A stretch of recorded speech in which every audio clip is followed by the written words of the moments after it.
modelando la Fuerza Aérea Portuguesa. Tengo un gran lazo emocional con Portugal y durante muchos años he ido coleccionando modelos de los aviones de la Fuerza Aérea Portuguesa. Los aviones de la patria de Luís Vaz de Camões siempre me han fascinado. Aún me faltan algunos modelos importantes como el P-36 o el Gladiator. Otros ya los tengo en construcción o bien ya los adquirí, como los de la Segunda Guerra Mundial. En cuanto tenga tiempo los ensamblaré y los colocaré en un nuevo video. Este es un homenaje a la Fuerza Aérea Portuguesa. La Fuerza Aérea Portuguesa se fundó en 1909. Inicialmente era un club de oficiales del ejército, interesados por la aviación. Y siguen el camino de casi todas las fuerzas aéreas del mundo. Primero reciben aviones prácticamente experimentales, biplanos o monoplanos, pero en la Primera Guerra Mundial ya es necesario equiparse con armas más modernas y poderosas, que usualmente en la Primera Guerra Mundial eran aviones franceses o ingleses. En la posguerra, después de una inicial desmovilización, en los 30, mediados de los 30, porque al principio fue la Gran Depresión y fue un desastre, a mediados de los 30 vuelve a haber una expansión tanto en tecnología como en número de los aparatos. La Fuerza Aérea se crea oficialmente en 1924 y en 1931 la aviación naval. Es hasta 1936, con la Guerra Civil Española, que la Fuerza Aérea Portuguesa empieza a modernizarse.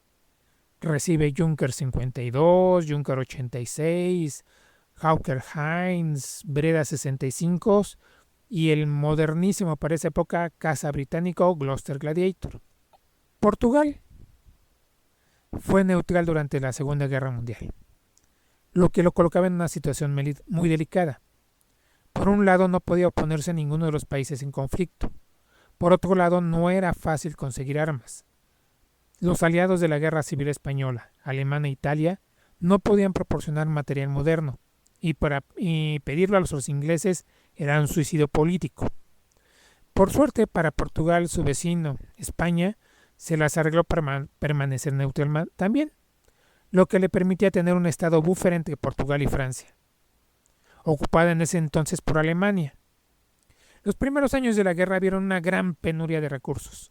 Los únicos cazas modernos eran un puñado de P-36 comprados en Estados Unidos en 1941 y asignados a la estratégica defensa de las Azores, mientras que en territorio nacional solo había un escuadrón de Gladiators para la defensa de la capital.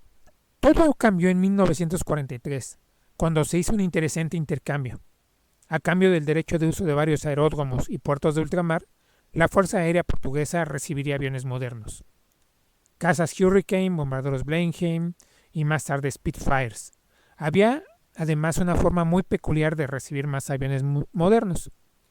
Al ser neutral, los aviones que cruzaban o aterrizaban en su territorio eran embargados y puestos en servicio por la Fuerza Aérea. Así se unieron a sus fuerzas Wellingtons, P-38, B-17, B-24, Hudsons y tantos P-39 que se pudo formar un escuadrón con este tipo de avión.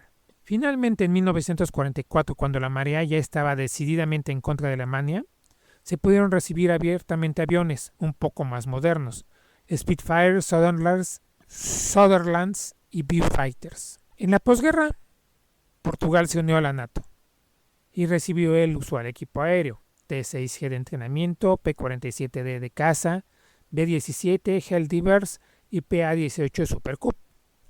En la década de los 50 llegaron los jets T-33, F-84, F-86, PB-2, UH-19 y Alouette-2, convirtiéndose en el país con más fortaleza aérea en el flanco sur de la OTAN. Sin embargo, fueron los 60 los que vieron a la Fuerza Aérea Portuguesa entrar en combate, cuando sus colonias se sublevaron, pidiendo la independencia, en lo que sería conocido como la Guerra de Ultramar. Ya que el grueso del material bélico era norteamericano, este solo podía ser usado en operaciones de la NATO, así que sus nuevos aviones no podían operar contra las guerrillas en África o Timor. Fue necesario conseguir aviones Coin rápidamente. Los PB-2 fueron transformados en cañoneros, viejos T-6G franceses veteranos de Argelia se compraron, y en las filas de la FAP se concentraron los F-84G, que habían sido reemplazados en otros países europeos al entrar en servicio los nuevos Thunderstick, y se usaron para la guerra colonial. Esta fue sangrienta, costosa y terminó perdiéndose.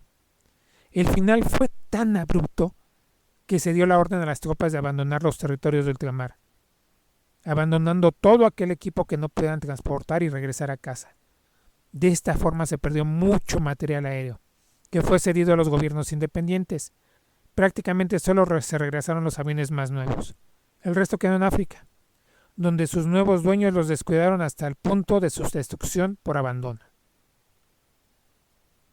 Debido a la gran crisis económica que dejó la guerra, los 70s y 80s fueron décadas de austeridad. La Fuerza Aérea quedó reducida a casi nada. Solo había un escuadrón de ataque moderno, equipado con A-7P Corsairs, uno de ataque ligero con G-91s, y como no había dinero para los cazas, los T-38 de entrenamiento se armaron con misiles y eran empleados como interceptores, además de unos pocos Hércules. A finales de los 80 se recibieron nuevos P-3 y a principios de los 90 Alpha Jets de segunda mano alemanes. No fue sino hasta 1994 que se recibió un primer lote de F-16 que siguen siendo hasta la fecha el corazón de la Fuerza Aérea Portuguesa. Aviones. El número de aviones que han servido en la Fuerza Aérea Portuguesa y su decoración particular es muy largo. Sin embargo, les dejo el enlace a mi página donde los describo con detalle en el cuadro de descripción abajo. Hay que hacer notar que, a diferencia de muchos otros países, Portugal no tiene una industria modelística propia, por lo que prácticamente todos los aviones de Portugal se tienen que comprar de otras marcas. Muchos los hace Airfix, otros son casi imposibles de conseguir como el P-36 o el Ju-86. Pero sí, la mayoría de los aviones se pueden conseguir con cierta facilidad. Lo que no se puede conseguir son las calcomanías. Hubo una compañía que hacía calcomanías en Portugal, pero quebró hace años. Así que prácticamente hay que pintarlas a mano alzada. Camuflaje. Los aviones portugueses han llevado casi siempre de los países originales. Así los Junkers 52 y 86 estaban en colores RLM, los británicos en temperados, los norteamericanos en esquemas regulares de la US Navy y Army. Solo en muy raras ocasiones los aviones portugueses han recibido colores diferentes, pero aún así casi siempre de los países de origen. Por ejemplo, los Spitfire Mark II, pese a su edad, estaban pintados ya en colores temperados. Los PP2 fueron repintados en colores más de acuerdo con los 50s. Aluminio natural excepto en la cubierta superior que era en blanco. Donde sí se hizo un cambio radical fueron los aviones usados en la guerra de ultramar.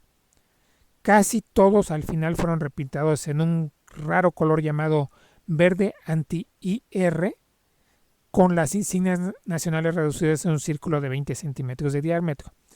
Aquí les dejo un ejemplo. Bueno, este es un ejemplo de cómo se veía, pero no es exacto porque la cámara cambia un poquito el tono.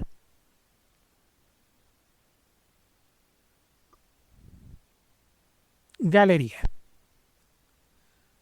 Mi colección de aviones portugueses es un desastre. La he ido ensamblando sin orden ni concierto. Aún me faltan algunos muy importantes como el F-84G, el F-86 o el Gladiator. Pero por otro lado tengo algunos de los más raros, como el G-91, el P-38 y el P-39. Ya conseguí otros más, pero no he tenido tiempo para ensamblarlos. En fin, aquí les dejo mi galería.